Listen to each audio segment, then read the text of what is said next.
everybody, and welcome back to another NECC broadcast. It's Overwatch time out here, and it is a very exciting week for some collegiate competition. I'm TinyShiny, joined by Twinsalty, and Jesse, you gotta say, there's a lot of stuff that has happened, both in and out of Overwatch over the past 5 days. Yeah, it's been quite the busy week. I have a feeling for teams and players alike, as 5 new heroes are in the game. And unlike sometimes where, NECC, they will ban the hero for 2 weeks when they first are released, it's too big of a change. Everybody is in right away for NECC competition. Tonight is our first official look at it, and I cannot wait to see maybe some of these new heroes that teams are going to be messing with. Yeah, 5 new heroes, a reworked map. There's so much chaos that's going to come into play and very little time to practice it. So I'm really hoping that some of these teams who may have had the opportunity to experiment over the last couple of days get to show that to light. The first pair of those teams will be St. Ambrose University taking on Doane University. So both teams 1-0 in the Division 3 for Central B. Looking to make that a 2-0 for one of these squads. And, St. Ambrose, they're here before, but Doane Esports last semester were in Division 4, won the entirety of their individual conference, and have qualified now for Division 3 this semester.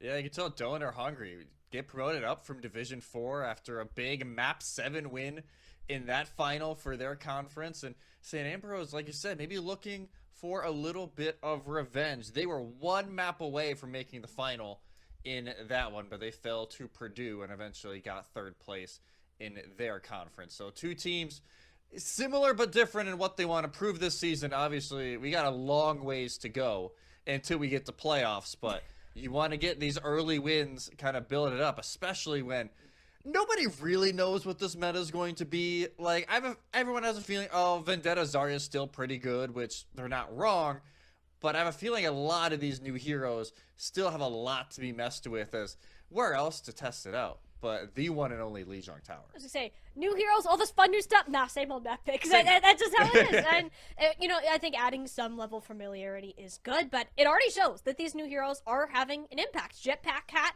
one of the newest and most fun additions to the game, will be banned by St. Ambrose to start, whereas Reaper will be taken away by Doane. So this can be a very brawling and aerial defense map, depending on what point we are on. Gardens, where we appear to be starting, is more of that sky is the limits kind of deal, so the Jetpack Cat making a lot of sense. Yeah, the Jetpack Cat, I won't lie, is probably the most banned hero in the games that I've played over the last week. I'm not sure about you. I think Dominus probably second, but no, the cat has been banned quite a lot, so not a shock here, especially on a map.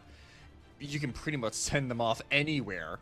That hero is taken away. But we get these first looks at the teams, and shocker, we talk about all the new heroes. None. None to start off with. From either side, Doane going with this Ramatra Rush with the Bastion to try and burn down the opposing tank. And Vavman, the Torbjorn is pulled out. Poor Venture Zarya, not on my bingo card, but St. Ambrose, well, they're bringing out the cheese comp today, and I'm kind of here for it. I think Doane's composition overall is a bit easier to run, especially if you can have Bra synergize with Creeper on May. It'll be a burrow into the back with the Zarya bubble, but that's not going to save you from Fuel and a May wall at your back. So Lark, overstepping his bounds, definitely learned his lesson at the start. But St. Ambrose, they still get the first cap on the point. Doane never can move up because Bra fell on the other side of that. So a lot of those mean resources just want to end up going towards Lark. Yeah, it's like you do wall off the Venture, you get the pick, but you also walled off all of the heals for your tank, who's getting obliterated by a Zarya. So a little bit of a catch-22. Sword doesn't fall on the right side that time before Doane. Now St. Ambrose in this setup here on the pump, Amp forced out early from Dumpster Baby. I mean, Dumpster, yeah, that's an interesting name. I didn't even clock that until now. I was waiting for someone to say it. I was like, oh man, I'm so glad you did first. Oof. We're having a good time with the day. And we got Bra on the other side. Oh, this is gonna be great. I mean, Doane would be even better if they could get towards the point. Didn't get great value out of the May wall. It's kind of just to lock people in, and Doane walking into a bit of a trap. And Bra, not too much that he can do, and the rest of the team got focused down first. Great target priority by St. Ambrose. Yeah, fantastic there from St. Ambrose, and now these ultimates really start going into play. Kitsune Rush with the grab, even the Molten Core into the grab potentially here from the Fighting Beast. Doane, yes, they have some going up after the Tectonic Shock. Didn't necessarily reap the benefits that they were looking for last fight. Yeah, no, not exactly, and I think Doane understanding that, they're going to switch things up. They're going to have Creeper Sweeper, swap on over to near the Venture that Lark has found some good success on, but a Graviton Surge early from Cranky Guy. That's a good 1-2 punch with the Lark emerging from the barrel, smack dab in the middle, and Bra sent to a rather watery end. St. Ambrose flawless so far. Yeah, so far St. Ambrose is controlling the entire pace, only one ultimate at a time here for these next few fights, but now they don't have to hold anymore. They're going to have 4 for this final fight, and Bra is already off the Ramatra. Annihilation never popped, goes over to the Wrecking Ball to try and get this opening touch. A little bit of rolling around, a little bit of shenanigans to see what you can do, but for Doane, they don't have all of these resources to pull out, especially with Spearmanane falling first. He really wanted to have his Orbital Ray in the fight, but no longer an option, unfortunately, for the Tigers, where St. Ambrose, they got everything, especially that sound barrier that Dumpster Baby will toss on out there. Make sure nobody else falls down at the tail end, leaving only poor Bra, no friends, just one loaded rodent to be dealt with here. Lark gives it a bit of a helping hand. Eventually, we'll see Spearmanane return to throw Orbital Ray, but not in enough time. St. Ambrose 100-0 to start off Lijiang Tower. Yeah, my goodness, Lark just popping off on the Venture so far. I know our resident Venture fan in this call is very, very happy to see it. But yeah, that's pretty much perfection from St. Ambrose, right? Only 3 deaths in total, 2 from Lark and 1 from Vavman. When you know your supports and tank have yet to die, yeah, you're playing pretty well, I would say, Molly. That's a pretty fair statement. You know, I can get behind that. And I do think that Zarya is still so incredibly strong. Had a couple changes to some perks and whatnot, but if anything, it almost made her a little better in some ways. And Cranky Guy reaping the benefits of it. And it's really helpful towards players like Lark to help St. Ambrose initiate. Rolling out to Night Market now, and Doane, they're going to switch things up quite a bit. Yeah, pretty much committing to this full dive now. Wrecking Ball, Tracer, Echo. Now, as the portals try and stay a little bit further back, but their issue is going to be when these dives come in, can the backline survive? A Mule won't be alive to even be part of it. It kind of took a drill bit and toppled over, and so did the lobby. Apparently, Lark is simply too powerful to be handled in this current server. So we're going to go ahead and get that DC taken care of. I believe it was one of the players on St. Ambrose. So we'll get them back in. Nice part was at the start of a round. No fights really happening yet, so not the end of the world. Yeah, and if it is a St. Ambrose player that DC'd, it actually makes it a 4v4. So maybe something that Doane won't complain about too much. Considering the start of that fight was far from ideal. But like you said, you got all these new heroes, and Zarya arguably still in a great spot. Even though a little bit of a damage nerf came in, the perks, you kind of noted on it, her new major perk is just a little crazy. Yeah. Right? Like, oh, you pop bubble and you build charge? Like, guys, what were we thinking with this perk? Because it's just fantastic, and I honestly thought her ally bubble perk was fantastic, and now it's a minor? Like, it's a little crazy. So I have a feeling tonight, and even these next few weeks, still seeing a lot of Zarya, whether it be the Venture in this case, kind of utilizing those bubbles, a lot of times the Vendetta as well. We're going to be seeing a lot more Zarya. Yeah, if you have a tank player that can play that particular hero, I think it sets your team up great in this meta. I mean, that's kind of something we were all thinking about when this huge patch happened. You had 5 new heroes thrown into the mix. How would that really shake things off balance? Not a lot of them have actually come to stick or move the meta around. No. The Zarya has remained incredibly oppressive. The only one that's kind of been played is Domina, but I wonder with how new she is, whether teams are going to be comfortable enough to pull her out in a series as important as this. I have a feeling it's to be very map specific. Like, I would only pull her out in a dive, not a dive map, sorry, a poke map. No, definitely not dive. Good God, that's probably the worst thing for her. But whether it be a Havana or a Circuit Royale, something like that, where that photon barrier, which is the longest beam in the game, can really use the distance as a factor. But in a map like this, you're just not really going to see it. I think Onran also has a chance to get a little bit of playtime with the recent buffs. her kind of final blow was a little bit hard to achieve sometimes. You'd, hit, and try to fan the flames, and by the time you're fanning the flames, like, oh, they're getting healed, and the buff isn't even that much. So I have a feeling maybe we'll see a little bit of her. But like you said, I wonder if teams are just a little too afraid to bring some of these new heroes out in this kind of game quite yet. Like, it honestly feels like a next week kind of thing. If we get it tonight, Maybe. great. Like, clearly Jetpack Cat being banned shows that, might as well not take the chance. But I think it is just a little bit more time for some of these players to get used to it. And I think if we are going to see many swaps, it's been Doane so far. They had a complete makeover heading into round 2. And, I think they had a good game plan, like with the Ramatra, kind of leaning into this May of Creeper Sweeper.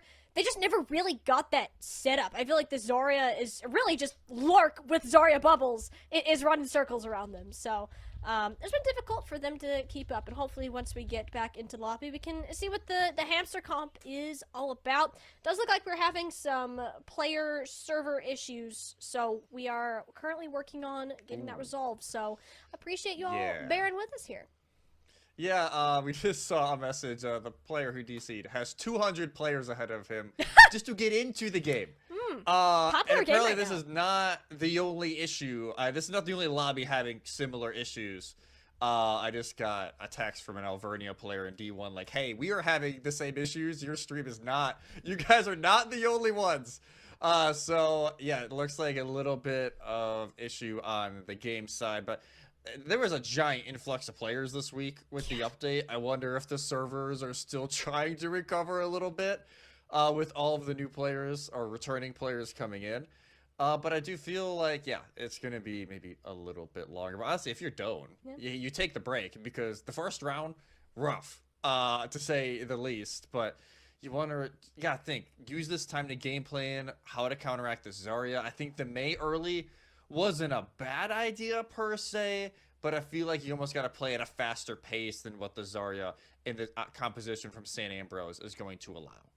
Yeah, and it's a good natural break time, even if it's unintentional. But get a little more thinking in. And speaking of breaks, we are going to take a short one ourselves while we get everybody loaded back into the game. So stay with us. We'll be back with our NECC broadcast in just a little bit. And we're straight back in right after those technical issues are resolved. Swagfish has rejoined the lobby, and hopefully it will remain that way. His first fight was just happening, kind of as this all was unfolding. So it is enough for Doane to even out the fight. They snagged Lark at the tail end of it, but Bra actually gets 2 with a boop from the Wrecking Ball. That's not something you see every day from the hamsters on this map, but unfortunately, Cranky Guy is playing Zarya, and Big Laser is better than no laser, so St. Ambrose will still get the first kill. Yeah, bro, you didn't have to do that to Swaggy. He literally just got back in lobby, and it gets booped off as soon as he gets to the fight. A little bit rough there for the Cuticle, but still St. Ambrose win that one. And yeah, it's going to be the issue here for Doane. They really have no sort of finish ability other than the focusing beam from Creeper Sweeper to try and, at least get Cranky Guy's health down a little bit. They almost have to pray they get one of these supports before then. Mini heart attack for all the Bra fans out there, but hey, it's okay. He is all right for now. Dumpster Baby, though, hunted for more, but no! It came back to bite him. Barely snags onto the wall at the last second as Bra gave him a taste of his own medicine there. And can we just stop playing on the edge of the map? This is getting too stressful. Dumpster Baby, looking for another one, but no! It's another double! This is illegal. Should not be happening, but Cranky Guy again, if he's not dealt with, it still just cannot be a one fight for Doane. With all the pieces crumbling around Cranky Guy, you'd think he'd finally be taken care of, but hung on to life for quite a long time there. Eventually, Doane will manage to get the cap, and it took some serious heroics from Bra. Yeah, a lot of heroics and maybe a dash of luck here and there. But the Tigers are finally on the board here on Lijiang Tower, and now they can really spread the map. They have the minefield. They have this pulse bomb as well from Buell. What? That's going to be tricky. I was going to say, well, you know what? Cranky Guy has a Graviton Surge, and yeah, the pulse bomb not going to do a whole lot there with full supports being down from Doane. I'm just going to play the stall game, saving a couple extra percent while they're at it, and doing a decent job at kind of keeping those trades even, but Mio going down there. We'll be back over to St. Ambrose. Yeah, right as I was saying, like, oh, they're playing split up. It's gonna be great. You know, the 2 players who were playing together, the supports. Who got grabbed? The supports. So great awareness there for Cranky Guy. Very quick fight there for St. Ambrose, and already Brock getting sent in. Tidal Blast gets a double knockdown from what I can see. Cranky Guy Not again! really well in the front line. Can we just stop playing on the outside of the map, people? Surely we would learn by now that Bra is looking for these boops, and but it's still not enough. Like, that's the crazy thing. No matter how much Bra does, Doane just cannot get on the point, and it's last fight territory. So you kind of have to commit. The minefield will be laid down. That Spider turret has been there forever. It makes it so difficult for Doane to have to contest, and they're just losing player after player. Cranky Guy is too much of a stable point for his team. St. Ambrose have a sound barrier, and there's just no touch at all from Doane. St. Ambrose were so in control of this fight, even down members, and they're to claim Lijiang Tower because of it. Yeah, very swift 3 and 2-0 on the map here for St. Ambrose to start off the series. And yeah, who else is going to be the MVP but Cranky? Just absolutely pretty much ran over the team single-handedly in multiple phases. And this was like, oh, big double boop. You're thinking Doane are going to win that fight. And the Zarya finds 2, finds another one right after. And all of a sudden, that fight gets completely flipped on its head. And if I had to guess, if we go to King's Row or something like that, I got a feeling the Tiger ban is going to be a certain tank. I think that's a safe bet. You know, I think Zarya is a problem, and she's one of those heroes that if you can't mirror her, it's kind of hard to find a strict answer. Like, honestly, I liked the approach that we saw with like the Creeper Sweeper May and all of that. I don't think they got a good fight on it, but No. I think that is a better option going forwards if you are forced to play into that. But of course, bans are now reset for the time being, unless you are banning Jetpack Cat or Reaper.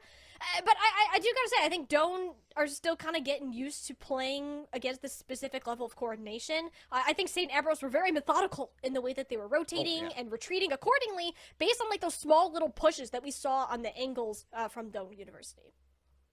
Yeah, there was definitely some good signs there from Doane. Like, a few of those dives were great. Obviously, the Wrecking Ball tech was pretty good from Bra, but it just felt like they weren't able to fully dissect this hold from St. Ambrose. As soon as they got that point, they were not letting it go. Cranky's going to find a way to get some of your squishies, and they know, hey, I got 2 bubbles. You're not doing anything, right? Like, there is no way you're going to kill me unless you all coordinate at once. So it's going to be a little bit of tall order here for Doane, but we'll see where we go here for map 2. They could easily go like, hey, we want to try Watch Point.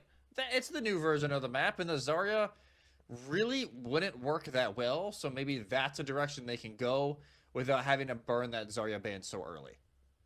And yeah, there's the other part that you could just force a change and then save your bans for a map that perhaps you might not want to pick yourself.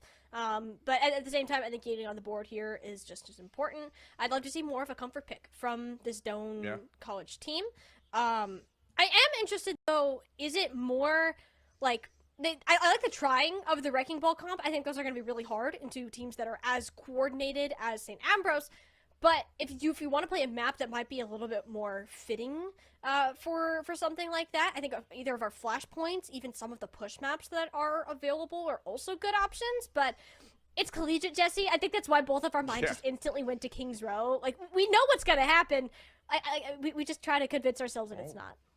Is it not? Well, it's not. I actually just saw the map pick here. I'll kind of wait for it to show up. But we also have a role swap. Midori is going to tank. Bra is going over to support. So maybe more want to try that ball tech with Bra and now goes over to support. Okay. Well, Midori to kind of maybe go into a traditional rush and poke, and maybe that's the Zarya that Doane is able to pull out. But it's going to be Atlas as our second map. Is one of the newest maps in the game. And I'm a big fan of Atlas. I'm an Atlas believer. It's definitely better than New York City.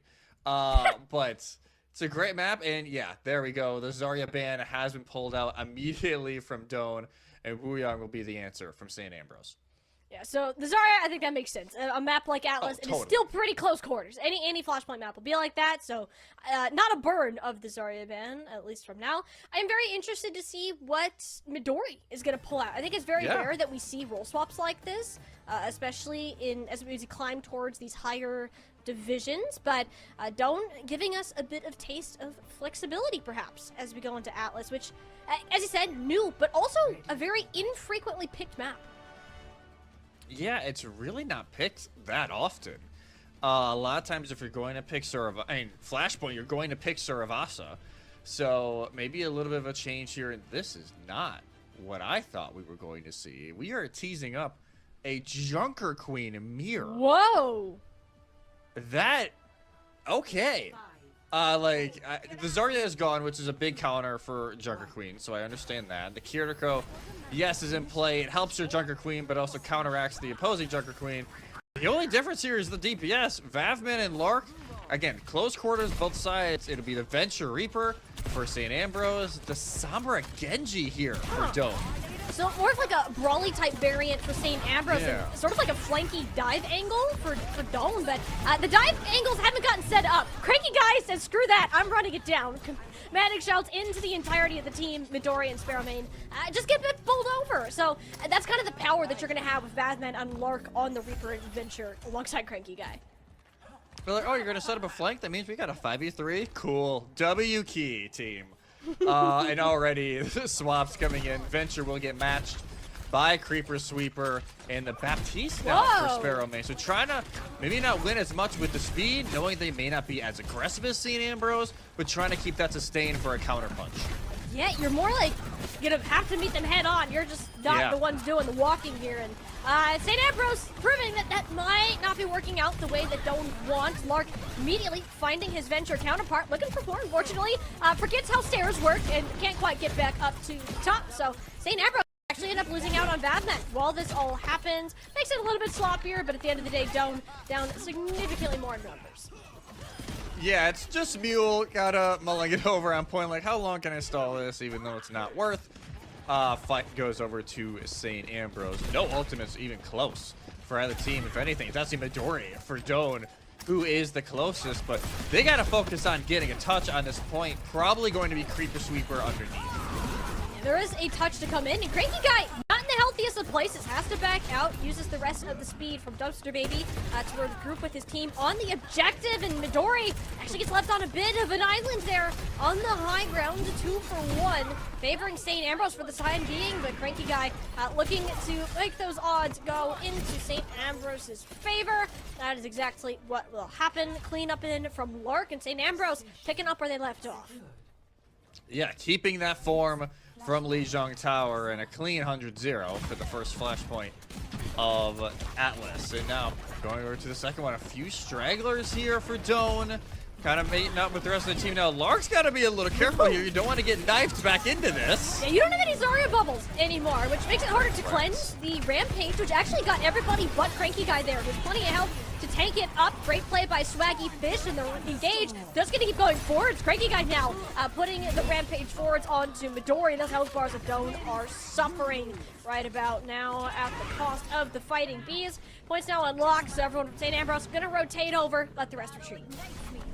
Yeah, you can tell Cranky Guy's like, oh, cleanses out from Raw, let's go. Even though it only gets Midori, it gets the opposing tank and finishes the fight right there. More swaps now coming in for Doane. The Moira has been one that I think we missed last fight. Maybe just try to deal with Lark, if anything. Trying to have some sort of self-defense, and the Orisa as well. It'll be a Dragon Blade actually from Mule. The sound barrier a bit late out of Dumpster Baby. You lose out to the Swaggy's Fish. The sustain limited now for St. Ambrose, but Doane not exactly in the healthiest place either. Sparrowmane opting to hold on to the Coalescence instead of pop it to potentially elongate the fight as Dumpster Baby walking forward to help Lark with his cleanup. Yeah, this is just like you're about to see a train crash and you can see the car is stuck on the tracks and there's nothing they can do. It feels like this right now for St. Ambrose. Just nothing can stop the freight train. They still have Tectonic Shock from Lark. Yes, the Coalescence and Tectonic Shock from Creeper Sweeper and Sparrow could make a difference here, but they're going to need a lot. Woo! Tectonic Shock, massive damage from Lark. Not going to result in any final blows. Actually, he's going to get stapled, courtesy Jesse and Midori there had enough of the pesky venture. And yeah, it does get Doane over to the point with a fight that they can perhaps pull out into their victory. Little health bars, but St. Ambrose definitely struggling in terms of numbers. Batman almost had a sneaky escape, and at that time, first percentage now over to Doane. Yeah, Doane will scrape by, and they actually keep the tectonic shock during that fight as well, so that gives them something to at least build off of now, and maybe get this 0 to 100 with St. Ambrose at 99%, but now, again, they don't have the speed advantage to get out of these rushes, so they gotta play this really smart. Yeah, and especially with this tectonic shock. I like that Doane are choosing to go first, Creeper Sweeper, daring to catch anybody off, and that's pretty much it. You use the ultimate, everybody goes away. And St. Ambrose did a fantastic job of kiting that, knowing that they had the speed advantage. And now you can just use Swaggy Fishes, Kitsune Rush to get yourself back onto the objective. Midori has a tectonic shock, and that's really all Doane are going to be able to work with here. I'd like to see him use it before he dies, but he doesn't get the opportunity to. I just thought he could anchor on point, didn't have the sustain from his supports around him. Point back over into St. Ambrose's control, and it looks like it's going to stay that way with the track record that Dumpster Baby and Lark have had. 2-0 now for St. Ambrose. 2-0, and only the Kitsune Rush used for the Bees. Now going over to potentially the final flashpoint round of Atlas. And like you said, Midori's like, oh, I can hold down point. And it's like, oh, no.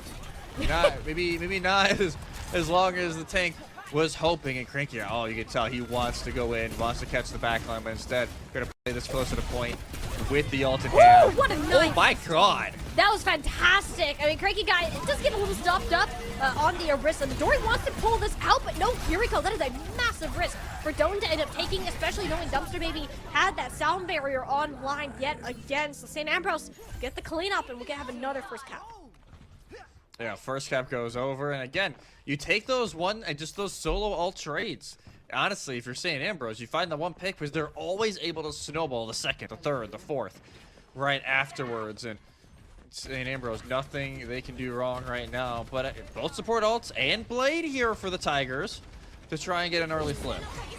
If this is a fight the Tigers will win, I don't know what is. If this doesn't work out, I mean, brah, you have the best tool to get into a fight, being the Kitsune Rush, and Batman feeling a little scared for his own life, but clearly not enough. Goes back in, Death Blossom in tow, picks up a double. St. Ambrose, they're right back where they were. That was a 1-for-2 ultimate exchange, and one Doane will want back. The patience there from Vavman was so good, just waiting for the supports to fully commit to that fight on point. Won't turn around in time. Great ultimate there from the Reaper, and now Doane with some last second changes. Juno and Sombra and Sojourn into the fray. Only the Koa in hand. Lark, though, already in the backline. Midori's health bar suffering immensely. Sparrowman can't get there because Lark already knew where he was going. That's map number 2, now over to St. Ambrose. And Jesse, near flawless gameplay I'm seeing from this team. They have their strat. They're confident in it. Yeah, it's working perfectly right now for St. Ambrose. Whether it be the Zarya or the Junker Queen, this rush comp is just unbeatable tonight in this one. And you gotta think now for Doane, back to the drawing board. Still got hybrid push on the board, potentially even escort available. So maybe you shy away from these rush maps, maybe go to either a poke or a dive, maybe just change up the pace of play a little bit, because right now when you're going on these maps where it's very high tempo fights, St. Ambrose seem to be just on the perfect pace. St. Ambrose, like, even if there was like those couple fights that don't have the opportunity to initiate the rotations, it just perfectly put them all out of harm's way, and they always had Lark in some lurky kind of rat position to help work out or just support the tank, whatever it was needed. And it shows that not only can this team be flexible, but they're communicating with each other, they're using it as working as a unit. And like something that I always like to look out for in collegiate teams that is, as long as you're doing something together, whether you're winning the fight or you all die at the same time, you're doing it together. It shows the communication is there, and I'm really seeing that from St. Ambrose today. Yeah, no, it's been fantastic from St. Ambrose so far. You can tell everybody is on the same track. Everybody's, has the same game plan from practice. So, no, it's been great for the Fighting Bees. But now we're going to give Doane just a little bit of time here to figure out where they want to go for map 3. Maybe start this reverse sweep. We'll be back right after this break. Happy Friday, everybody, and welcome back to another NECC broadcast. It's Overwatch time out here, and it is a very exciting week for some collegiate competition. I'm TinyShiny, joined by Twinsalty, and Jesse, you gotta say, there's a lot of stuff that has happened both in and out of Overwatch over the past 5 days. Yeah, it's been quite the busy week. I have a feeling for teams and players alike, as 5 new heroes are in the game. And unlike sometimes where, NECC, they will ban the hero for 2 weeks when they first are released, it's too big of a change. Everybody is in right away for NECC competition. Tonight is our first official look at it, and I cannot wait to see maybe some of these new heroes that teams are going to be messing with. Yeah, 5 new heroes, a reworked map. There's so much chaos that's going to come into play and very little time to practice it. So I'm really hoping that some of these teams who may have had the opportunity to experiment over the last couple of days get to show that to light. The first pair of those teams will be St. Ambrose University taking on Doane University. So both teams 1-0 in the Division 3 for Central B. Looking to make that a 2-0 for one of these squads. And, St. Ambrose, they're here before, but Doane Esports last semester were in Division 4, won the entirety of their individual conference, and have qualified now for Division 3 this semester. Yeah, you can tell Doane are hungry. Get promoted up from Division 4 after a big Map 7 win in that final for their conference. And St. Ambrose, like you said, maybe looking for a little bit of revenge. They were 1 map away from making the final in that one, but they fell to Purdue and eventually got 3rd place in their conference. So 2 teams similar but different in what they want to prove this season. Obviously, we got a long ways to go until we get to playoffs, but you want to get these early wins, kind of build it up, especially when nobody really knows what this meta is going to be. Like, everyone has a feeling, oh, Vendetta Zarya is still pretty good, which they're not wrong, but I have a feeling a lot of these new heroes still have a lot to be messed with, as where else to test it out but the one and only Lijiang Tower. I was gonna say, new heroes, all this fun new stuff. Nah, same old map pick. That's just how it is. And, I think adding some level of familiarity is good, but it already shows that these new heroes are having an impact. Jetpack Cat, one of the newest and most fun additions to the game, will be banned by St. Ambrose to start, whereas Reaper will be taken away by Doane. So this can be a very brawling and aerial defense map, depending on what point we are on. Gardens, where we appear to be starting, is more of that sky is the limits kind of deal, so the Jetpack Cat making a lot of sense. Yeah, the Jetpack Cat, I won't lie, is probably the most banned hero in the games that I've played over the last week. I'm not sure about you. I think Dominus probably second, but no, the cat has been banned quite a lot, so not a shock here, especially on a map. You can pretty much send them off anywhere. That hero is taken away. But we get these first looks at the teams, and shocker, we talk about all the new heroes. None. None to start off with from either side. Doane going with this Ramatra Rush with the Bastion to try and burn down the opposing tank. And Vavman, the Torbjorn is pulled out. Poor Venture Zarya, not on my bingo card, but St. Ambrose, well, they're bringing out the cheese comp today, and I'm kind of here for it. I think Doane's composition overall is a bit easier to run, especially if you can have Bra synergize with Creeper on May. It'll be a burrow into the back of the Zarya bubble, but that's not going to save you from Fuel and a May wall at your back. So Lark, overstepping his bounds, definitely learned his lesson at the start, but St. Ambrose, they still get the first cap on the point. Doane never could move up because Bra fell on the other side of that, so a lot of those main resources just wound up going towards Lark. Yeah, it's like you do wall off the Venture, you get the pick, but you also walled off all of the heals for your tank, who's getting obliterated by a Zarya. So a little bit of a catch-22. Sword doesn't fall on the right side that time before Doane. Now St. Ambrose in his setup here on the pump and forced out early from Dumpster Baby. I mean, Dumpster, yeah, that's an interesting name. I didn't even clock that until now. I was waiting for someone to say it. I was like, oh man, I'm so glad you did first. Oof. We're having a good time with it. And we got Bra on the other side. Oh, this is gonna be great. I mean, Doane would be even better if they could get towards the point. Didn't get great value out of the May wall. It's kind of just to lock people in, and Doane walking into a bit of a trap. And Bra, not too much that he can do, and the rest of the team got focused down first. Great target priority by St. Ambrose. Yeah, fantastic there from St. Ambrose, and now these ultimates really start going into play. Kitsune Rush with the grab, even the Molten Core into the grab potentially. Here from the Fighting Beast, Doane. Yes, they have some going up after the Tectonic Shock. Didn't necessarily reap the benefits that they were looking for last fight.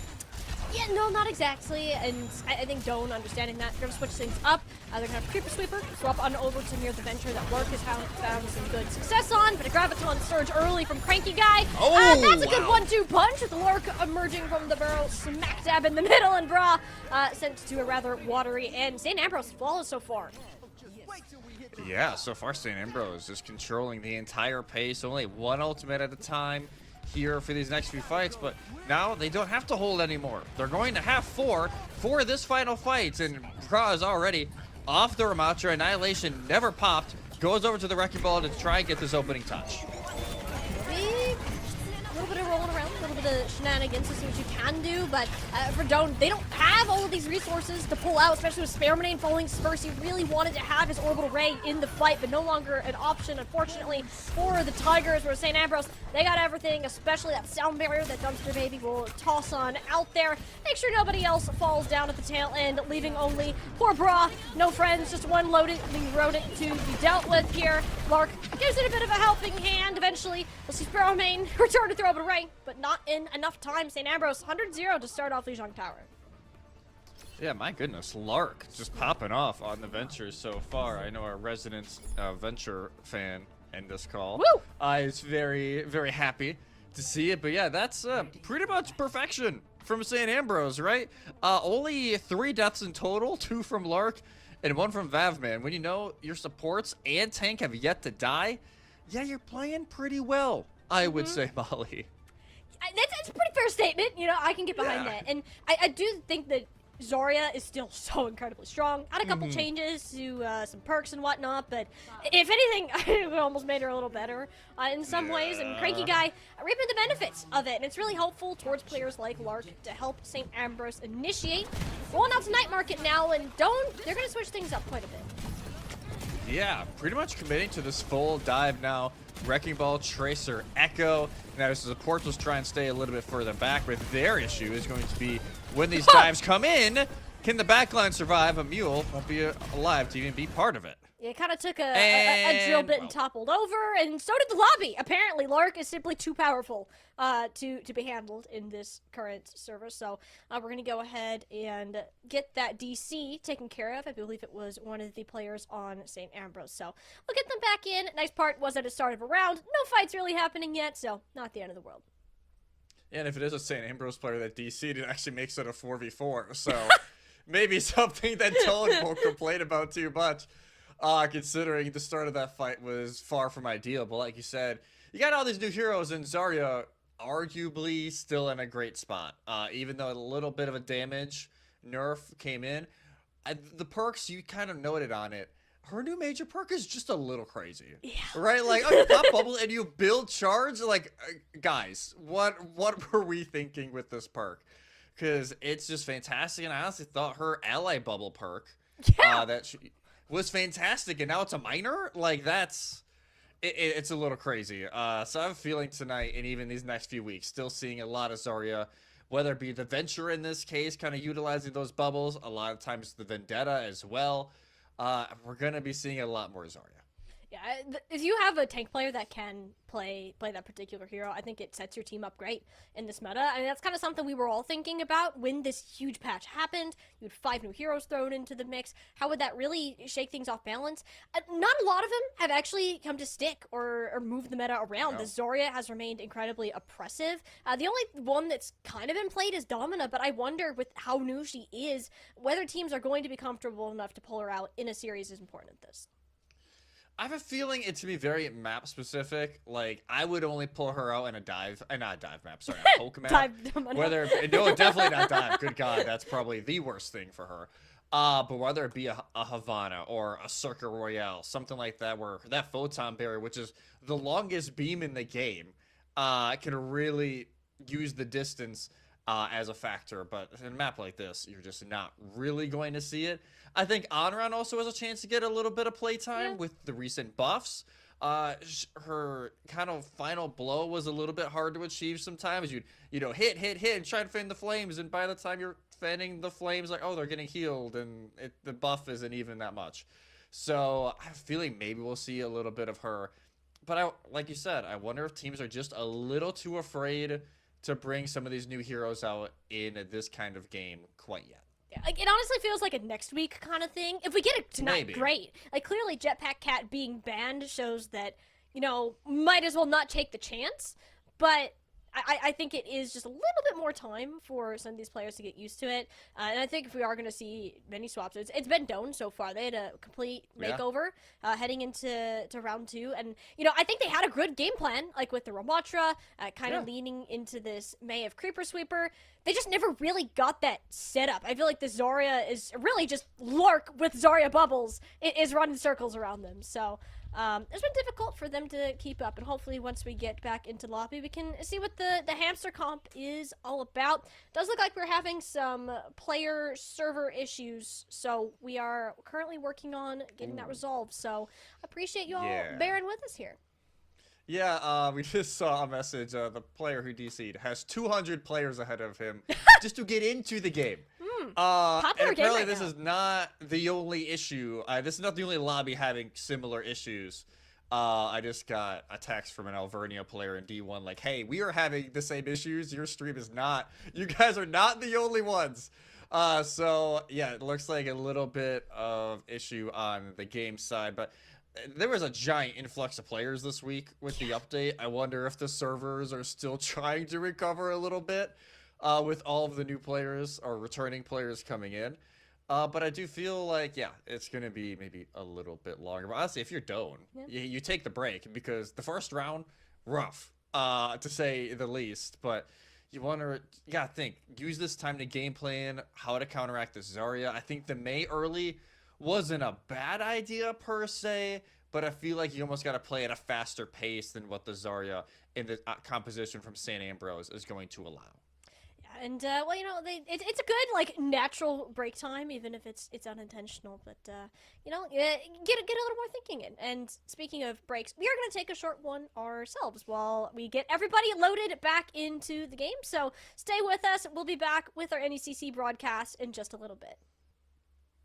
St. Ambrose playing some squeaky clean Overwatch so far in their Week 2 NECC matchup. And Doane University, they got one more chance to show us what they have cooking. And, I think they've hit a couple of roadblocks here and there. They've done some role swaps. You can really tell that the gears are turning. They're trying to figure out what is the best answer for them. And Jesse, we were wondering if we would get any new content today.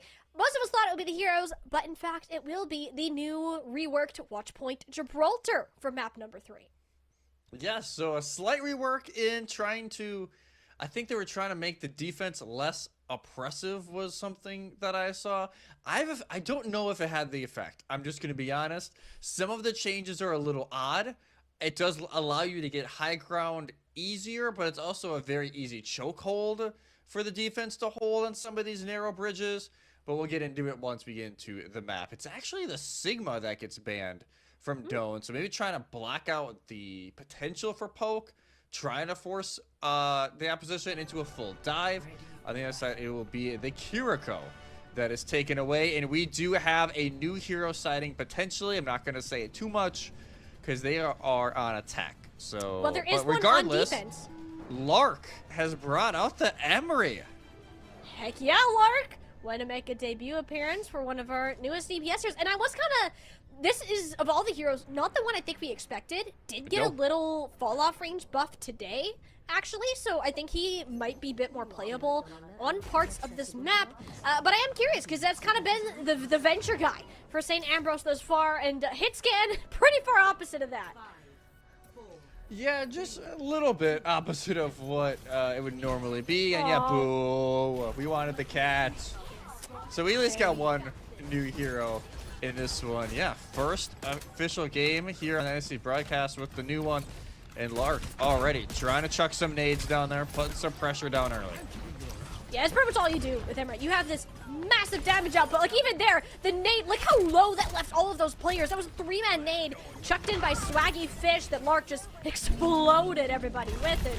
Those are the kind of combos you want to be setting up with Amray. You fight great in those narrow chokeways if you can find them, which Gibraltar can be hard to do that with.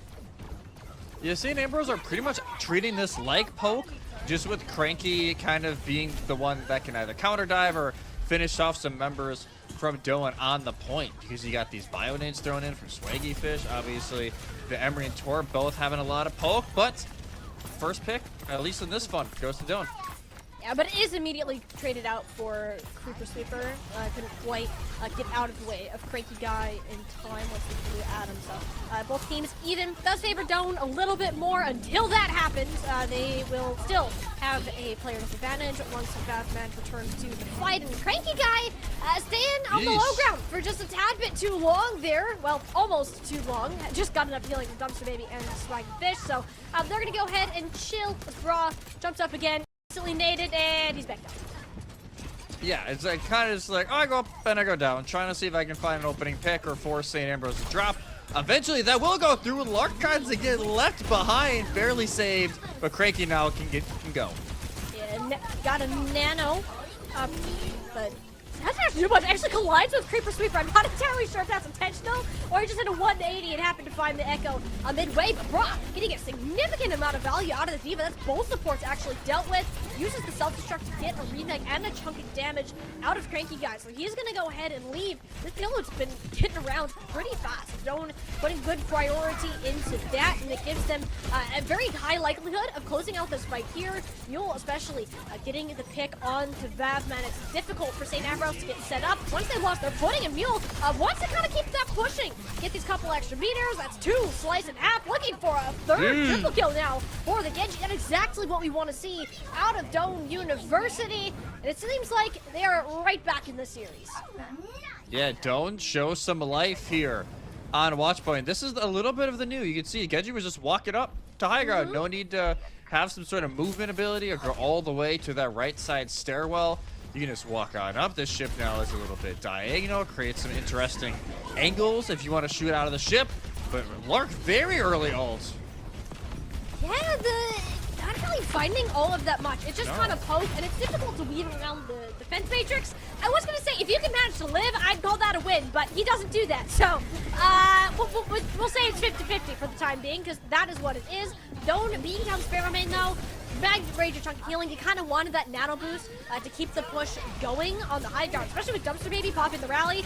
This is a good sign for the Tigers to pull even just a soft retreat so they can get everybody back in, but they are unable to keep Creeper Sweeper on his feet, and Doane will end up taking a much harder reset. Yeah, a little bit of a harsher one than they would have hoped. And Cart does at least make a decent amount of ground, 56 meters so far for the Tigers, pretty much underneath this bridge already. So need one full fight, maybe a contest to get it through this second phase. So very doable considering the time bank remaining, and only, still 3 ultimates on the board, including the nano. Yep, straight on to Bra. This is what Doane wanted to do last fight, and I'll actually be exchanged nano for nano there. The duplicate now for Creeper Sweeper, so we got 3 Divas on the battlefield. If you're having trouble keeping track in the kill feeds, that's still a bit bugged. It is Cranky Guy who has been doing most of the work for St. Ambrose on the defensive end, but even denies the remake onto Bra, which is very much needed at that point in time, especially with how much St. Ambrose are hurting. In fact, it might be too much. Mule has been having a fantastic showing on this Genji so far. That's another 3 final blows picked up for him, and that's pretty much the only reason Doane will be marching this payload onto the 3rd point in scrappy fashion. Yeah, the Genji didn't necessarily work out last map on Atlas, but so far, Mule definitely turning it up here on watch point. Over 3 minutes remaining for the Tigers going into this final phase. You can see again some of those additions. The bridge above is broke. A little bit of a walkway up to that back high ground. So trying to make it a little bit easier here for attackers to gain that high ground in some of these long-range duels. And already, Dumpster Baby kind of chilling up here, trying to protect Swaggy Fish from a dive. time, but you already lose out on Lurk. Bra actually going for the focused primary fire as his second perk, and it's so much burst damage if you end up in the wrong place at the wrong time. St. Ambrose struggling to fade off against it. Bra getting so much healing from the back, and the nade coming in from both Anas, as a matter of fact. It gets significant value, but only for the attackers, and that sends Bra keeping this payload moving with the rest of his team, forces the self-destruct out of Cranky Guy, who cannot get the remake whatsoever. We're on the final couple of meters. Bavman, all he can do is plop down some lava. He's like, okay guys, stay out of the way of that, but there's nobody to touch the payload. Mule scares them back into the spawn. Jesse, judging by first two maps, I gotta say, this is not what I expected to see from Doane, at least in this capacity. No, it was looking a little rough for Doane after those first two maps. It felt like St. Ambrose were just in that sweet spot, and they really weren't making that many mistakes. But now Doane able to capitalize here on their second attempt of a map pick, a fantastic time bank. And look at that, Broad 19-8-1, Mule 12-0-2. If you're gonna point to, hey, if something was going right, that was it. Eventually, the tank swap, which, yes, Bra actually goes back over to tank, Midori back over to the support after the role swap last map. And you can tell why they tried to run the dive on Lijiang Tower, because when it works, it's been working extremely well. Yeah, but part of the issue, though, is I think Bra just seems so much more comfortable on this D.Va. Or maybe not even Bra specifically, but Doane playing around Bra on the D.Va looks really, really good. You can't really do that into a Zarya. This is one of the few maps there that you can play as D.Va, but not Zarya. So, Doane definitely taking advantage of that specific fact. Mule has had some fantastic follow-up on these dives, or even when Bra just sends it and takes all the attention for himself, so the DPS can help clean that up. So we look now towards the defense for Doane. Is that a Bastion I see on my screen? That is indeed a Bastion. That'll be chilling up on the high ground. I feel like, yep, oh, they know now. As TP over to high ground, both supports left alone, and Lark, a little greedy much, I think. Did he just grapple and like I think so. Rainbow arch in front of the Bastion? That was gutsy. I've ever seen it. Did not work out. So he's gonna go back and swap back over to that Sojourn. Much more consistent damage output and slight bit of escape from a dive should that happen. But don't now in much more of a poke comp than that fast-paced dive as what they were previously. Yeah, trying to take a pretty similar approach to what St. Ambrose had during their defense, and just kind of letting Mule do a lot of that pop damage. Same thing with Creeper Sweeper, but already having a great effect. Cranky just completely burned on high ground, and that ends the fight right there.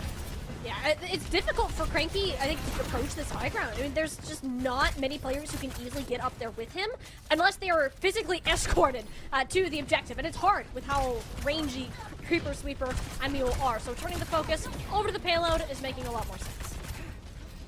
And you can see just the D.Va's kind of battling it out on point, hoping their supports can keep up with all the damage coming in. But because of that, Swaggyfish almost has the nano to throw on the Cranky Guy to maybe open up some of this high ground. Nano's been built incredibly fast, especially by Swaggyfish Real here. fast. When he's had the opportunity to do so. And it would make sure Cranky Guy just doesn't explode. Doesn't have to stay on the map first. But no! Nice. Wait, Swaggyfish is alive? No, Bra eventually does get it through. Just slid on the rocks a little bit. Cranky Guy, though, still ended up getting the nano, so traded it out 1 for 1, both of which being supports. And the rest of St. Ambrose just kind of corralled in that mega pack area. And they're in a bit of a sandwich. I see Bra positioning behind them, trying to prevent any escape, but it's perhaps him that needs the extra assistance. Doesn't have the self-destruct online yet to get the extra mech back. So Doane essentially down to tank as this next fight approaches. Yeah, down a tank, self-destruct available for Cranky Guy if they want to go deep and have some sort of escape. Oh. But what a beautiful nade coming in there from Swaggy, and that'll seal off point A here for St. Ambrose. A little bit of a rocky start, but eventually able to put it all together. 4 minutes going into the second phase, and because of how late that fight took place, have a lot of time to gain some ship control before this cart gets moving too much. This Reaper, you would think, not great, but honestly, going in with some of these dives with Crankville almost acting as an agent of distraction But again, these nades from these Honors going Nades, back man. and forth have been fantastic. That was one from Sparrow main there. Actually results in the end of Dumpster Baby. And cancels out the rally, as a matter of fact. So if St. Ambrose want to keep fighting in small rooms, that's where Vavman's going to get the most value. Doane, not too fond of that. Shockingly, they managed their way through really just because of that nade that we saw from their support and will regain control of that Hydra. Yeah, it's just a game, or at least a round of the Bionades, making a massive difference in these fights from Sparrowmane and Swaggy, which Sparrowmane does have the nano now, probably, again, going on to Bra, allow them to really fully commit to a fight, build up the rest of that self-destruct, but already, nice little rotation over, everybody makes it across. Artillery strike being called in, and if everyone's all caught up in the small room, disaster could have struck, but at least everyone with a sliver of health. Bra and Midori getting in there to see how they can shake things up. Self-destruct, just basically let Swaggy Fish's head nowhere he can run. And yeah, that is a complete team wipe now in favor of Doane. Well, that was a little rude, Doane, don't we think? First, we artillery strike them in the small room. Then a self-destruct in the small room. Yeah, there was no getting out of that for the Fighting Bees. That was a lose-lose situation. But the only win is, yeah, you do actually get out 2 ultimates from Doane. So now you can go in without a worry of either. Well, actually, the nanos from both teams, and it's onto a bastion from the side. And with Bra being in the backline, St. Ambrose, they didn't know where to look. The Tigers did a great job of dividing the Fighting Bees' intention entirely. This defense has been so fun to watch from the Tigers. Do the map changes make it a little easier for the attack? Yes. Attack favored? No. And I think that's what St. Ambrose are learning right now. It's still very much a defensive-sided map, and Doane taking full advantage of it so far. Still a nano with the Death Blossom, but the Death Blossom is going to struggle to get anything done due to the defense matrix of Bra. And it's going to be, can they find some sort of opener? It's been Doane these last few fights. And Doane approaching this as if it were a dry fight. They will have some as it goes on longer, but Nano actually onto Dumpster Baby of all the players. A little raid boss action, but because he gets so aggressive, he's not there to bodyguard Swaggy Fish anymore. Cranky guy's like, don't mind if you do. Okay. Trades it out, but there we go. That's the play that St. Ambrose wanted. The Death Blossom into the backline. How did Batman even die to that? I'm sure that's what exactly he's thinking right now, because Bra is still alive, still kicking. This Diva is unkillable. Trying to peek, trying to get some pop shots on the Diva before the mech goes off and maybe plays with Fate a little too long. And a fight that it felt like he was finally going to be the one here for St. Ambrose is not. And now one fight away before potentially Doane starting this reverse sweep. They got plenty of resources here as well. It's going to be a tough order, but that's a great start. There you go. Just go ahead and eat up that bowl of shots to kick this off. Another artillery strike in a small room, but Cranky Guy, again, defense matrix, he's kind of chilling. Well, that's unfortunate. I would love to see what's going on. We're getting like a dual screen going on in our Colombian thing of BCG Americas. Well, that's cool. This is still a lot cooler. We gotta hide from the tactical nuke. No one dies to that one in particular. And Bra is sending it to this high ground creeper sweeper, yet to be fully dislodged from his perch. 10 seconds left to go, and St. Ambrose running out of options. Needs to get to the point. Cranky Guy gonna send it, guarantee an overtime, but it's going to cost him his mech. Reinforcements pouring in, Morg soon to have an overclock, but you gotta fight through a nano draw in order to even think about getting that off first. It is all the Tigers in the kill feed, and it appears that Doane University is not down and out yet. They'll take Gibraltar and make this series score 2-1. 2-1, and hey, the Tigers loving the dive. And I just read a 40 kill streak for Bra to end that map, by the way.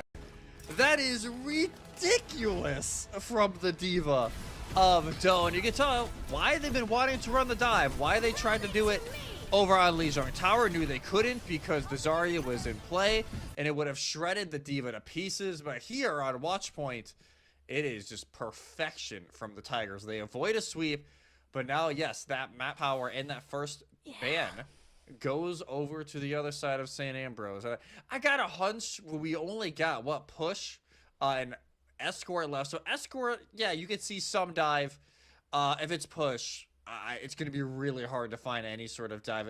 Unless you maybe go Esperanza and find some good bans. Well, we do have hybrid. So I'm guessing Oh, that's right. where it's Yeah. gonna be. Is it just a King's Row? Slam it in and then Probably. ban the diva? Like that feels like what's gonna happen. Do you really need to ban the diva if you're so confident you'll play Zarya? Because it can't be banned. The Tigers already did that back on match number 2 of True. Atlas. Yeah. So you're gonna have to fight into it one way or another. And I have a feeling for St. Ambrose, that's where they have looked the best or the most confident. I think you keep going along that route, especially because of how good it would defend against the one thing that Bra, especially, has looked the best on alongside of the rest of the Tigers. I wonder if you just ban the Lucio. You take away the speed from St. Ambrose. They've obviously, for Doane, more comfortable running the Ana in with the Brig, and obviously the BAP with the carry earlier. Mm-hmm. I wonder if they just want to go more of that, like maybe traditional double flex support, or just a different main support to go with the Zarya instead, and at least take away that pace that made St. Ambrose so oppressive during those first 2 maps, was how quickly they were going at some of these fights. But obviously, we'll see if they actually do King's Row. I won't lie, we started off with Lee Zhang. It's like, oh, we're going back to the collegiate regulars, and then we've been taking a little bit of a detour the next 2 maps. So I wonder if we get a return to form, or we keep going down kind of this unpaven path. I mean, not that we're going to complain about a detour. No, ever. we're not complaining about it at all. It's just odd. It is. It's definitely a new shakeup. I feel like Gibraltar, kind of. You can consider that a collegiate map because it's just kind of one of those very few maps that you're gonna play dive and only dive. So Yeah. you pick it for that reason. But other than that, like the King's Row, what's another one? Ruta Sapi. I feel like we get that one a lot in this day and age. It can kind of depend with our push maps in particular. So not a ton of options, but no matter what St. Ambrose do, I feel like they're going to give themselves an advantage unless there is some ace up the sleeve that we are yet to see from Doane. Yeah, it's going to have to be something crazy from Doane, at least in terms of a rush mirror, for them to kind of close that gap. If they can somehow force a dive on map 4, then hey, I think they do actually have a really good shot of forcing a map 5, because the dive, they have looked a lot better than St. Ambrose. It's just, right now, there's not as many dive maps necessarily available. I'd say you can run rush more than you can the dive. So, and you would think St. Ambrose aren't going to play into the strengths of their opposition, unless it's an ego chow. Like, hey, we feel like we can get this better on the second go-around. But I would have feeling their coach would probably shut that down pretty quickly. You would think. But still, teams trying to debate, actually, a long debate here from St. Ambrose on what the next call is going to be. And obviously, we talked about a little bit, Bra. My goodness. Like, what a performance on the Diva from them here in map 3. The whole time that I was thinking about that, it's like, his name just, Brah! Like, every time he goes in, that's all he's, exactly, that's all he does every time it's boosters on the Diva. And that was, he had 1 death, I think, that whole map or something. Maybe 2, like 1 on the defense, 1 on the attack. And pretty crazy, just from any tank player, or any player in general, to have something to that degree. But it is showing that, you know, the Tigers, they did win their Division 4 conference. They were able to move up. They've had a lot of improvements over the past year, but it's been a bit of a challenge in this series in particular for them. And I do wonder how much that caught St. Ambrose off guard. They might just not be much of a dive team. It's not a composition they have attempted at all so far today. But also, you were kind of crushing the Tigers a little bit coming into that just map. A little. So you see them come back to that degree of performance, and you're like, okay, we need to really lock in for our next map pick, because you do not want to end up in a map 5 if you do not have to. No, you don't want them allowed to build that much momentum, right? You win map 3, cool, you're still in the series. You win map 4, like, hey, reverse sweep is on the cards, get the brooms ready for map 5. So you don't want to allow Doane to kind of continue building the little bit of momentum that they have so far from Watchpoint Gibraltar. And I will say, yeah, they're taking their sweet time. This is almost like as long as the pause with the server issues that we had earlier with St. Ambrose, which, yeah, apparently it was a game-wide issue, but we do finally have the map. It is one of the maps you brought up. It is going to be Esperanza, which, granted, if you're going to pick a push map, this is the one I would argue you can run dive the most. So it's a little bit of a question mark from me personally. The Wrecking Ball is very good on this map. Yeah. You would think we were in a Sapi or even New Queens, but hey, I'm not here to judge. Maybe this is just the go-to sometimes for St. Ambrose.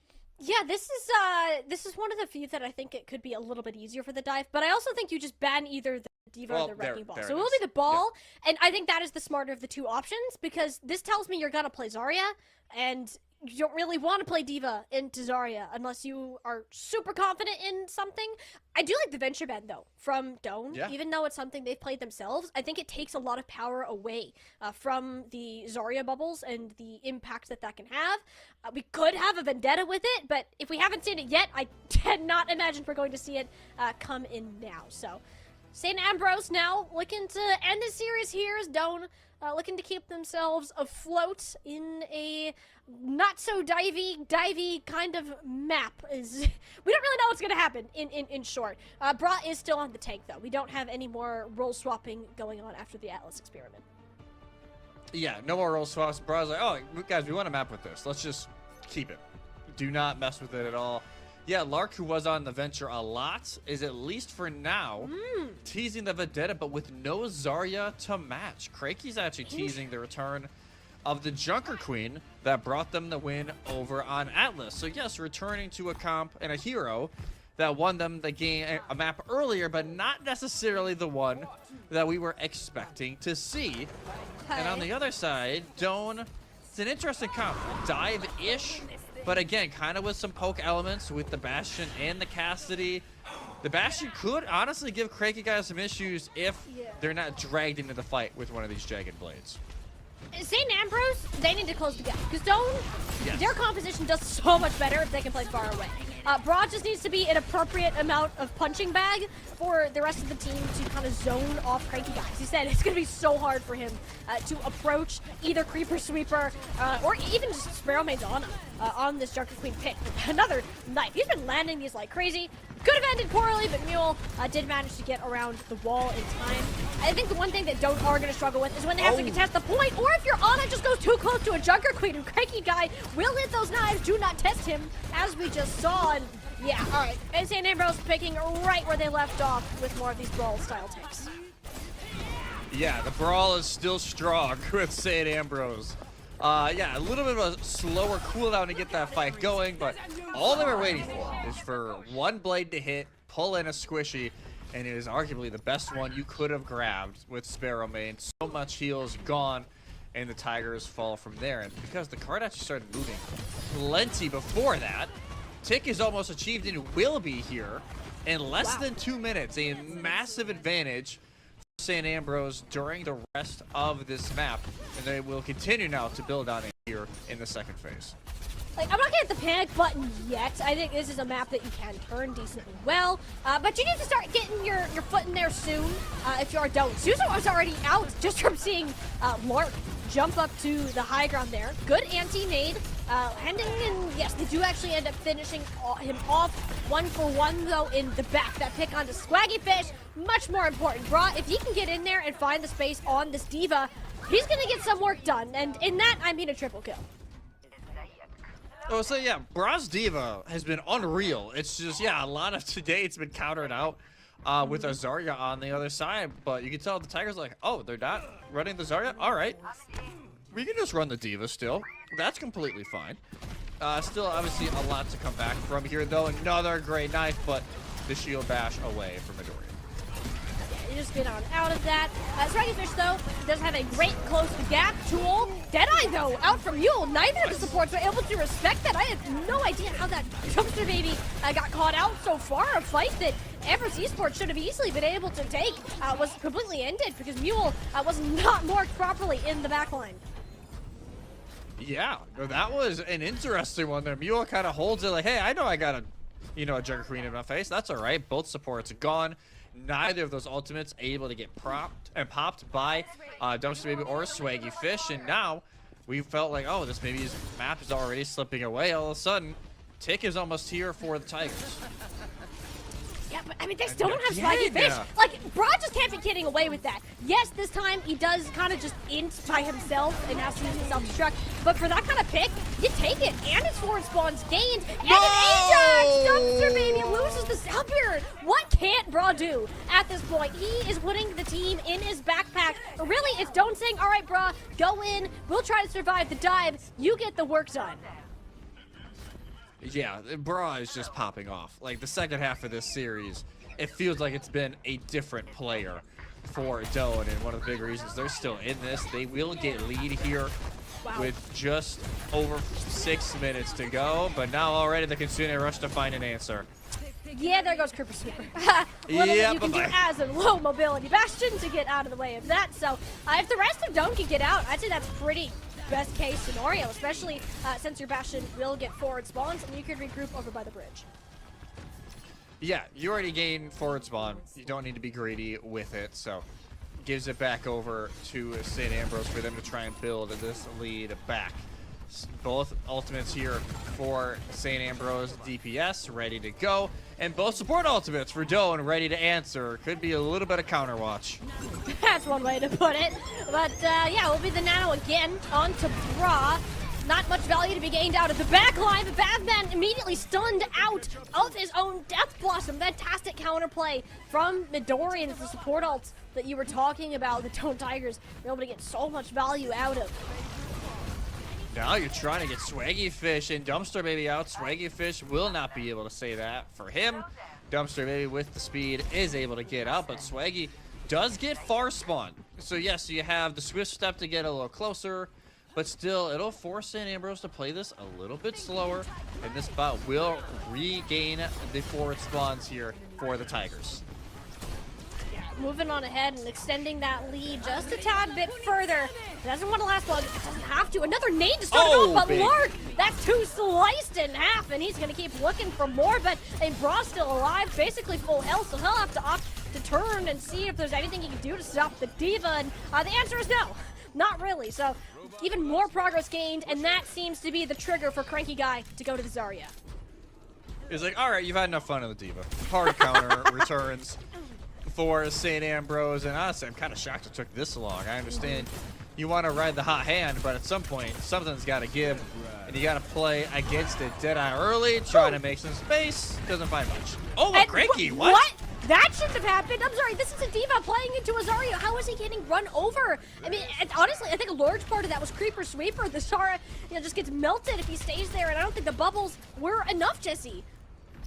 Yeah, the bubble's not enough. All of a sudden, we go from a 66-meter lead from St. Ambrose within 90 seconds to that lead now for Doane with 3:40 left. And now, yeah, Bra's not done. Screw the time bank, Jesse. That's what Doane is saying. We want to finish the map right now. That's another nano onto Bra. Looking for the Kiriko. Just a few damage shots short. Does go for the read back and pancakes on the bed. Man, that is tragic. Way to go for St. Ambrose's Reaper player. Still looking for a bit more in the back line. The down barrier from Dumpster Baby makes it hard, but Cranky Guy's health bar simply evaporates. He just lost 300 health in the span of half a second. St. Ambrose, no stable points to stand on the objective. Doane, they want to take us to map 5 here and now, and if this is the pace you're going to set, you take out Dumpster Baby.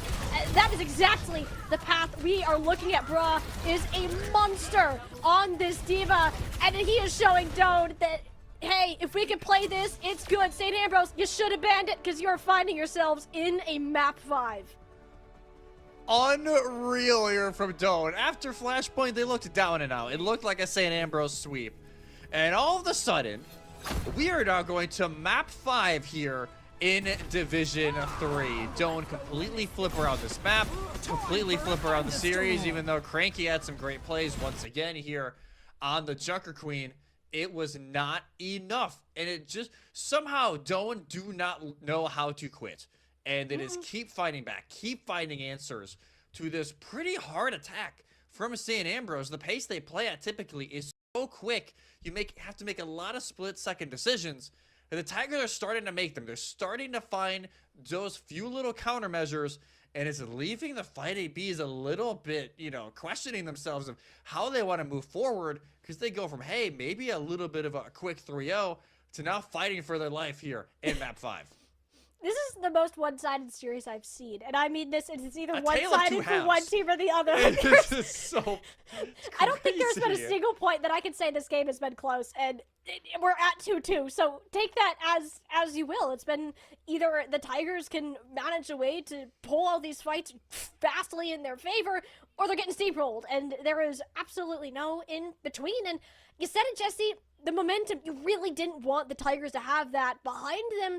If you're St. Ambrose, go push them to a map 5, yet you are here, and now you have to deal with it. I think the one thing they still have going for them is you still have a diva ban you can use.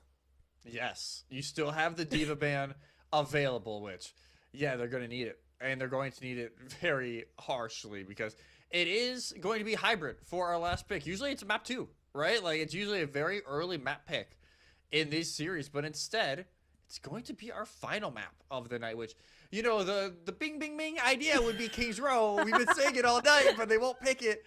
So maybe, like, hey, you just run it down. The only worry is, obviously, we saw it early. Doane are open to playing the May.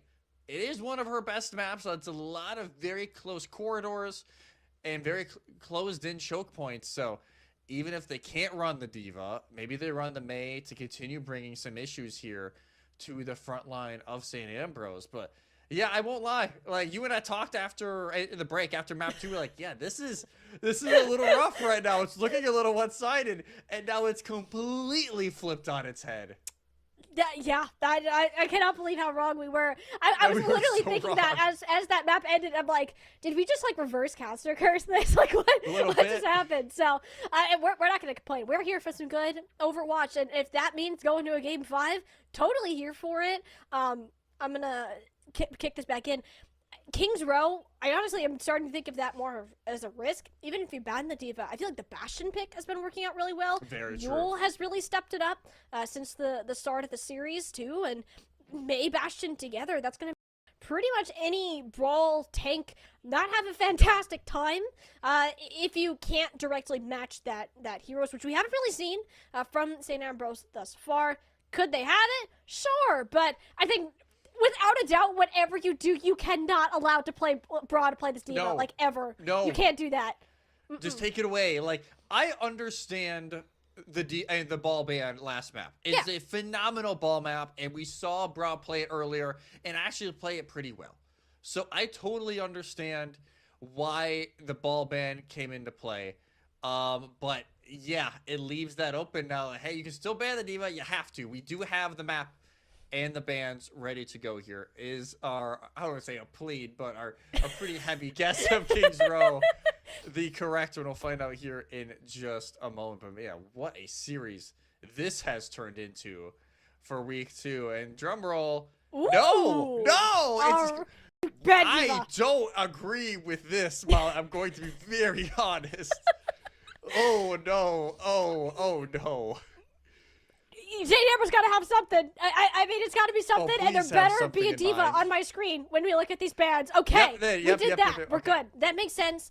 Taking away the Lucio as well is Great also call. good. I think they've relied on that. I think Dumpster Baby has had a lot more luck on that than any other time he hasn't. Granted, only once he was not allowed to play it. So, good choices all around in terms of the bands. Don't still have Wrecking Ball if they really want to. But I also just don't think St. Ambrose want to play Dive here at all. No, I have a feeling they're going to try and force the poke. If I had to guess, something that they tried to run on Watchpoint and just didn't work out because of the fact that Brow was on Diva. So maybe like, hey, maybe with the Diva gone, the poke can get a little bit more value. I do think there's a chance we see Domina here. I have seen yeah. Domina played here a little bit in OWCS Bootcamp, which obviously is going on this week. It's been very interesting to see the pros test out a lot of these new heroes. Makes me realize why I'm in Plat. Just looking at all the scrims, my goodness. Yeah, you're at least Diamond and Masters. I can't, can't crash on you too much. But It's okay. yeah, it's been a little crazy to see them play as new heroes. Yeah, maybe the Domina. We've seen a little bit of Emery. Granted, that was when St. Ambrose were kind of getting rolled. So I have a feeling they may not want to elect that again. All right, well, no Diva, though, for Zone. You've gotten yourselves this far. You have the momentum. You've shown that St. Ambrose can bleed. We're getting a new hero, because why not, Jesse? A Hazard. will be the choice now. For Bra, I think it plays similar to D.Va in a couple of ways, but I actually want to highlight the support line here. Sparrow Main and Midori have looked infinitely more comfortable when they get to play this on a break. Oh, they've looked fantastic. You can tell the synergy is there. Midori knowing, hey, I need to go help my other support, help my flex support live during some of these fights. Same thing from Sparrow Main. Those two have done a phenomenal job. St. Ambrose going back to what worked with the Zarya, but obviously no Lucio to get by. So just some additional poke here from Dumpster Baby on the wheel. Yeah, so still that slower composition that Doane have liked playing so far. But it actually is just a point pressure. St. Ambrose, I believe, sent Vavman forwards. Yeah. Yep. To kind of stick a toe on the objective, see who can force back. And actually, Sparrowmate in a very defensive position, kind of just vibing back there. He's like, hey, team, can you come investigate this? And Spiel's like, yeah, sure, what's going on? Goodbye, Vavman. Return to center. So St. Ambrose still going to move towards the point. They do have a tick, potentially two, if don't get on the objective, which they're not. Please tell me somebody touches the point. Please touch the point. Please touch the point. Okay, Brock, cutting a little close, buddy. But he'll get there eventually. Granted, he doesn't have a lot of health to work with. Cranky Guy is still alive and kicking. He's really just on to Mule now to eventually stride through the Zarya, which as Cranky Guy falls, it was close. I don't think Ziggy should have gotten that close, but at least don't get to hold on. Yeah, no, that was a little close. You can tell, like, oh, you're trying to get some of the people off playing off point. I get it. It's like, oh, but, this is almost a C9. I didn't want to say the words until, you know, it maybe happened. But, yeah, definitely an awkward fight. I don't think you're going to be too mad if you're St. Ambrose. You get 2 ticks practically for free on a lost fight. The only downside is now Mule has the Deadeye to kind of push this next push away. Yeah, and I don't think St. Ambrose would fully track that. That is a very fast Deadeye build. And Batman is dead yet again. He's been having such a hard time playing this Brig Reaper Bastion. So many players chunked low by Mule. Look at this flank that he's going on. With him and Midori holding hands, running it down, and Creeper Sweeper being the sweeper in that sense. Yeah, just sweeping everyone under the rug. Like, hey, next fight, let's go. You know, half the time gone for St. Ambrose, but now some of those ultimates coming online. I won't lie, this Reaper is a little rough so far from Vavman. It's not even, I would say, his fault. It's just, it's so hard for him to close the gap, and when he does, oh, you get hindered by a flash. Oh, you get slapped by Sparrow Main. It's like, it's just one thing after another, just denying the Reaper any sort of space. Well, it is easier for Reaper to play in a Kitsune Rush or just shoot at a grab, where it's harder for your opponents to shoot back. Craig Guy keeping up with his fast grab building charge rates on even map number 5. So eventually that will get St. Ambrose over the line. Now, they're going to see how much space they can take on this point, Jesse, with about 4 minutes on the clock. Yeah, and I think, honestly, a pretty decent margin so far. Trying to look maybe for a stagger here on the Bra, but they have plenty of support to get them out of harm's way. And you can tell St. Ambrose, okay, we can just take these very quick fights. Yeah, some of them aren't going to work in our favor, but as long as they're quick and we can go at another fight shortly after, it's not the end of the world, but losing Lark with overclock and could end this fight. Yeah, that's not ideal, for sure. And even committing the downpour, not entirely sure if you needed it. In fact, that's not my Kiriko needs help. It's Bra. Why aren't you still here face-taking 3 people? Bad from worse for the Doane Tigers. They're going to back it up and just hope that they can get a full regroup before St. Ambrose get too much ground. I thought there was a chance Bra would swap after that, considering, hey, Downpour didn't really get much, but they will continue on the hazard for the time being. Nade goes in, and already Dumpster down. Yeah, Dumpster Baby, it's a little sad to not be on Lucio for the map so far, and it is Bra, though. That is the trade-off for that. You 100% take that if you are St. Ambrose, but I mean, you can still just continue to see the struggles that have been this Reaper, the Bastion, all of that has made it difficult for Vavman. Still has not been able to build up to a Death Blossom yet. So St. Ambrose have been essentially playing a 4v5 in that regard. Yeah, no, Vavman is finally gotten Death Blossom. It's his time. Hey, it is his time. It took, what, over 4 minutes for him to get it, but he finally has it. The worst part is, like, we're going to say all this, like, hyping it up. And how much would I bet he gets slept? It's gonna like, how much? It's gonna happen. I don't want to cast reverse it, but like, oh god, I'm a little worried here.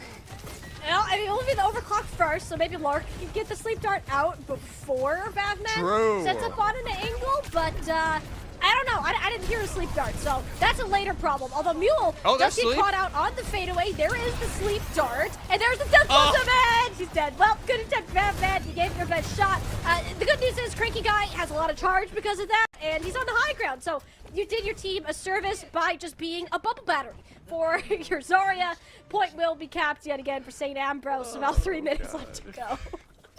I feel so bad. It's like, okay, it's like sleeps out. Just absolutely deleted. But like you said, hey, the sacrifice was not in vain. A lot of charge there for Cranky Guy, able to finish off some eliminations, and now almost has the grab to continue the snowball here, entering third phase. 2.5 minutes remaining. They got both support ultimates as well. That could be trouble here for Doane. Yeah, St. Ambrose too. If they could fan that the fan over the span of 2 fights, that'd be fantastic for them. But Bra, I think, does force the title blast a little bit earlier than you wanted. Just losing the nano to Bra in the backline. But Cranky Guy, Vavman, they're getting work done. They had Kitsune Rush to work with, and a fantastic shot from Lark, making sure that these stackers will happen. So Doane, this will be a rather difficult final contest. Yeah, it's going to have to be quick. Yes, you're going to have the downpour to maybe catch a support or 2 off, but you also have to worry about the cleanse that will eventually come out here from Swaggy Fish, and it's this grab. Obviously, no big support ultimate to counter.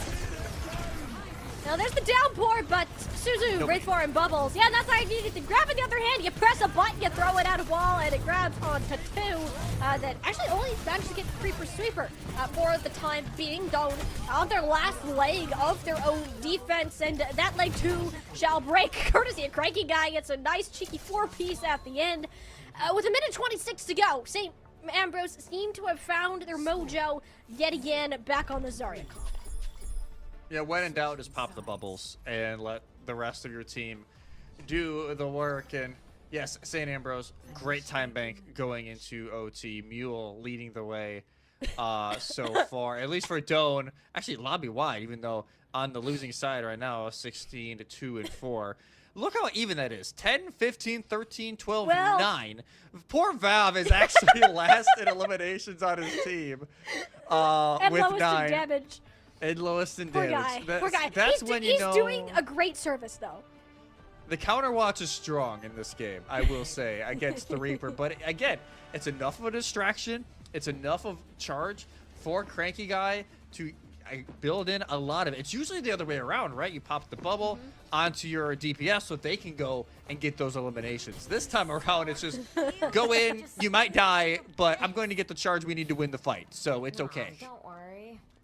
It is nice. They all know their place, and even if it's not so enjoyable for Vavman, it works. They've really figured out an answer to Doane's comp, and I was kind of worried with how Creeper Sweeper was just kind of mowing people down earlier on, and same goes with Mule, but it seems that Doane, they want to switch some stuff up, at least in terms of the Ramatra, and Mule back over, back over to the Genji.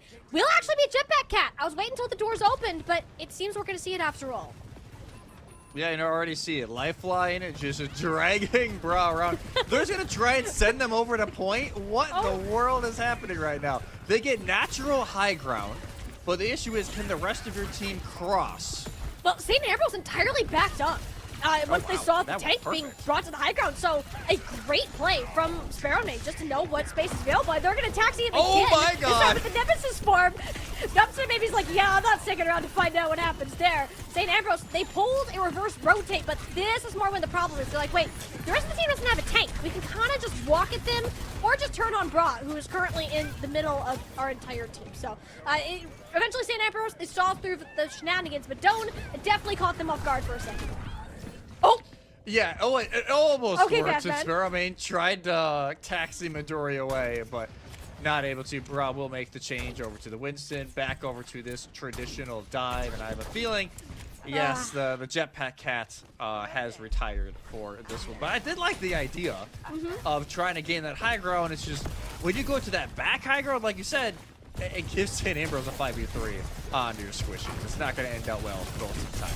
Definitely not. Or a 1v5 onto your Winston, which will lead to safety. He's like, oh, wait, where's my defense matrix? Well, unfortunately, don't have one on that specific hero. So, Doane have to be a bit more cautious with their cooldowns. I think walking when Creeper Sweeper has the Bastion form up will be helpful, but Bra is just not able to take aggressive jumps like that, especially with Batman's Reaper. That's where it's going to start getting value, as well as just Lark finding these shots. I kind of like, I felt bad for Batman earlier. We're kind of dunking on him. Okay, I should stop speaking. But he was doing stuff there. It looked cool. It's working out now for Sam.